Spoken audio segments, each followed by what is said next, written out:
আসসালামু আলাইকুম। CS record খতিয়ান অনুযায়ী জমির মালিকানা হস্তান্তর করা হবে বা জমির মালিকানা নির্ধারণ করা হবে। এক্ষেত্রে সিএস রেকর্ডে নাম থাকলে তারাই জমির মালিকানা পাবে। কিন্তু অন্য যে রেকর্ড খতিয়ানগুলো আছে সেই রেকর্ড খতিয়ানগুলোতে নাম থাকলেও সে সকল ব্যক্তিরা জমির মালিকানা লাভ করতে পারবে না বা জমির মালিকানা ধরে রাখতে পারবে না। এমনকি সিএস রেকর্ডীয় খতিয়ানে মালিকানা ছিল বা সিএস রেকর্ড খতিয়ানে মালিক ছিল এমন ব্যক্তি থেকে জমি ক্রয় করেছে কিন্তু পরবর্তী রেকর্ডগুলোতে নাম আসেনি, এই ক্ষেত্রেও ওই ব্যক্তিরা মূলত তারা যদি সিএস রেকর্ডে মালিকের থেকে জমি ক্রয় করে সেই দলিল অনুযায়ী তারা তাদের জমির মালিকানা বর্তমানে ফিরিয়ে নিতে পারবে বা তারা তাদের জমির মালিকানা দখল করতে পারবে। এছাড়াও যারা ওয়ারিশ সূত্রে বা উত্তরাধিকার দিক থেকে জমির মালিকানা পাওয়ার কথা, অর্থাৎ যারা সিএস রেকর্ডের সময় মালিক ছিল তারা জমি বিক্রয় করেনি, তারা জমি কারোর নামে রেকর্ডও করে দেয়নি বৈধভাবে বা কারোর সাথে আওয়াজ বদল করেনি, বিনিময় করেনি, যদি এরকম হয়ে থাকে সেক্ষেত্রেও ওনারা যে উত্তরাধিকার দিক থেকে ওনাদের পরবর্তী পুনর্জন্ম হিসেবে যারা জমির মালিকানা পাওয়ার কথা ছিল তারাই বর্তমানে জমির মালিকানা পাবে। এমত অবস্থায় এটা কিভাবে সম্ভব হবে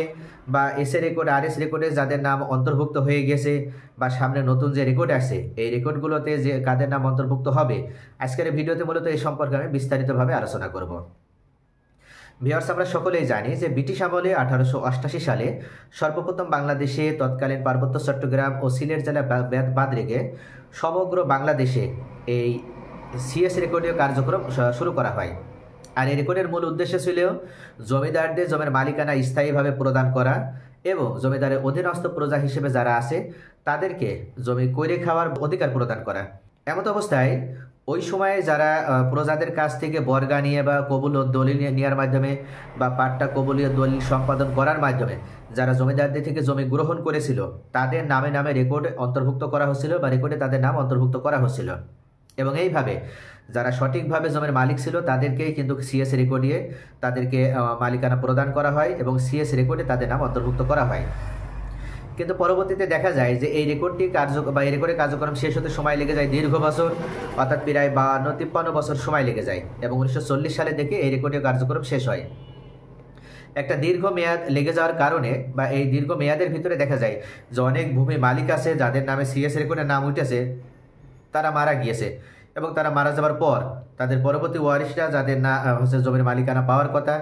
তাদের নাম সেখানে অন্তর্ভুক্ত করার জন্য সরকারের পক্ষ থেকে আবার নতুন করে আরেকটি রেকর্ড কার্যক্রম পরিচালনা করা হয়। আর যে রেকর্ড কার্যক্রমটি পরিচালনা করা হয় পাকিস্তান আমলে। এমনকি আরেকটি উদ্দেশ্য নিয়ে রেকর্ডটি পরিচালনা করা হয়, সেটি হচ্ছে সিএস রেকর্ডে যাদের নামে অন্তর্ভুক্ত ছিল বা সিএস রেকর্ডে যারা মালিক ছিল তারা দেখা যায় অনেক সময় পরবর্তীতে জমি বিক্রয় করে দিয়েছে। এক্ষেত্রে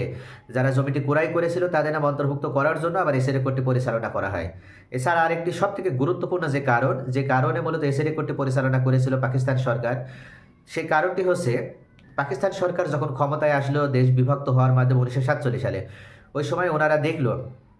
যে বর্তমানে জমিদারি প্রথা চালু রয়েছে এবং জমিদারদের অধীনস্থ প্রজারা তারা শুধু জমি ভোগ দখল করার বা জমি চাষাবাদ করার বা জমি অধিকার করার বা এক কথায় জমি ভোগ দখল করবে এটাই মূলত তাদের অধিকার, কিন্তু জমির প্রকৃত মালিক মূলত জমিদারি রয়ে গেছে। যার কারণে পাকিস্তান সরকার জমিদারি প্রথা উচ্ছেদ করে দিল এবং ওনারা জমিদারদের কাছে যে জমিগুলো ছিল সেই জমিগুলো ওনাদের যে প্রজারা ছিল বা যারা রায়ত হিসেবে ছিল বা রায়ত যারা ছিল তাদের ভিতরে ওই জমি বন্দোবস্ত বা চিরস্থায়ীভাবে তাদেরকে মালিকানা প্রদান করা হলো। আর এটার উদ্দেশ্যেই মূলত তাদেরকে মালিকানা দেওয়ার উদ্দেশ্যেই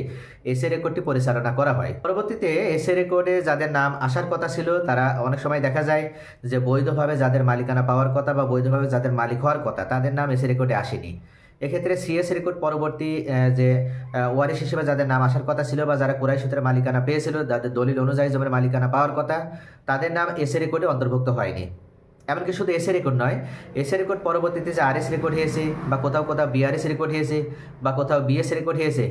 এই রেকর্ডগুলোতেও কিন্তু তাদের অনেকের নাম অন্তর্ভুক্ত হয়নি। এরকম যদি হয়ে থাকে সেক্ষেত্রে যাদের ওই সময় মালিকানা পাওয়ার কথা ছিল বা ওই সময় যাদের নাম পরবর্তী রেকর্ডগুলোতে অন্তর্ভুক্ত হওয়ার কথা ছিল তারা মূলত জমির মালিকানা আর কখনো পাবে না বা জমির মালিকানা পাবে এই আশাটা তারা সম্পূর্ণ ছেড়ে দিয়েছিল। ছেড়ে দেওয়ার মাধ্যমে তারা বর্তমানে ভূমিহীন অবস্থায় জীবনযাপন করছে। এমন অনেক ব্যক্তি আছে যে তারা এই ধরনের তাদের জমি পাওয়ার কথা উত্তরাধিকার দিতে, কিন্তু তাদের জমি বেদখল হয়ে গেছে বা অন্যদের নামে রেকর্ড হয়ে গেছে বলে তারা কোনো মামলাতেও যায়নি বা ওই জমি দখল করার কোনো চেষ্টাও তারা করেনি। এর অন্যতম একটি কারণ ছিল যে বাংলাদেশে যে ভূমি আইনটি রয়েছে মূলত এই গতানুগতিক ভূমি আইনে যদি কোনো ব্যক্তি মামলায় যায় সেক্ষেত্রে এই দেওয়ানি মামলা নিষ্পত্তি হতে একটা দীর্ঘ সময় লেগে যায়। যেটা অত্যন্ত হতাশাজনক একটি বিষয়। এমনকি দেখা যায় যে কোনো ব্যক্তি মামলা প্রদান করেছে, সে ব্যক্তি বেঁচে থাকা অবস্থায় ওই মামলার নিষ্পত্তি আর দেখে যেতে পারে না। যার কারণে মূলত অনেক ব্যক্তি আছে,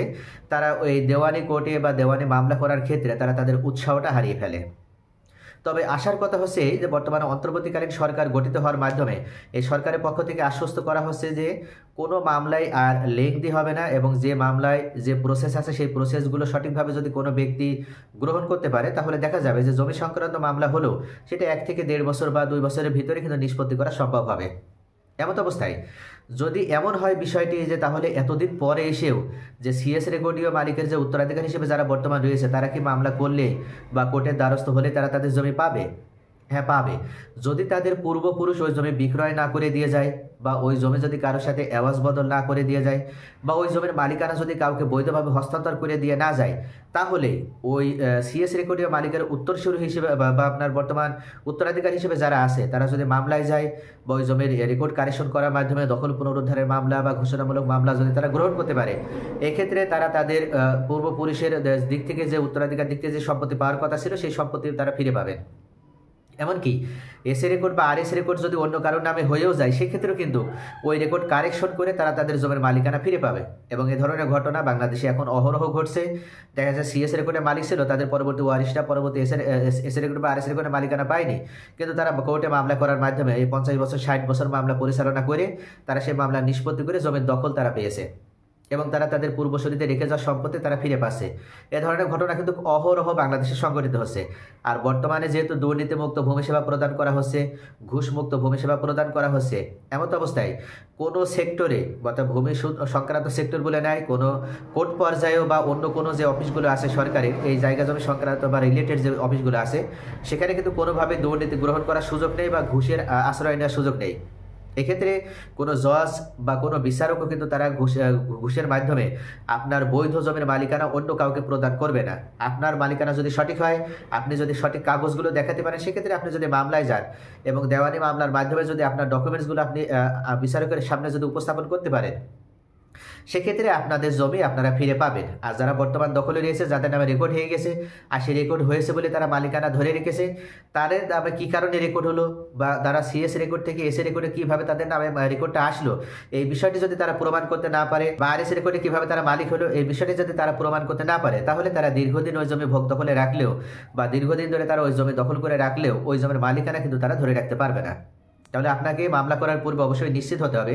যে আপনার পূর্বপুরুষের দিক থেকে যে সম্পত্তিটা আপনারা দাবি করছেন বা জমিটা পাবেন বলে মনে করছেন, সেই সম্পত্তি আপনাদের পূর্বপুরুষ বিক্রয় করে দিয়ে যায়নি বা ওই সম্পত্তি কাউকে হস্তান্তর করে দিয়ে যায়নি। এই বিষয়টি কিন্তু আপনাকে আগে নিশ্চিত হতে হবে, এবং নিশ্চিত হওয়ার পরেই কেবল আপনার জমির মালিকানা সকল ডকুমেন্টসগুলো যদি আপনি অ্যারেঞ্জ করতে পারেন এবং সঠিকভাবে যদি আপনি সাবমিট করতে পারেন একজন বিজ্ঞ আইনজীবী বা লয়ারের মাধ্যমে, সেক্ষেত্রে আপনি এই দেওয়ানি মামলা করলেই আপনাদের হারিয়ে যাওয়া সম্পত্তি আপনারা এখন ফিরে পাবেন। এবং এক্ষেত্রে কোনো ধরনের বাধা বিঘ্নতার মুখোমুখি হওয়া লাগবে না, এবং দীর্ঘমেয়াদেও আপনার মামলা পরিচালনা করা লাগবে না, এবং আপনাকে হিউজ পরিমাণ টাকা খরচ করতে হবে এমনও বিষয় না কিন্তু। কেননা বর্তমানে এই স্বচ্ছতার সময় আপনি এই স্বচ্ছ নীতি প্রতিষ্ঠিত থাকাকালীনে আপনি আপনার সম্পত্তি ফিরে পাবেন।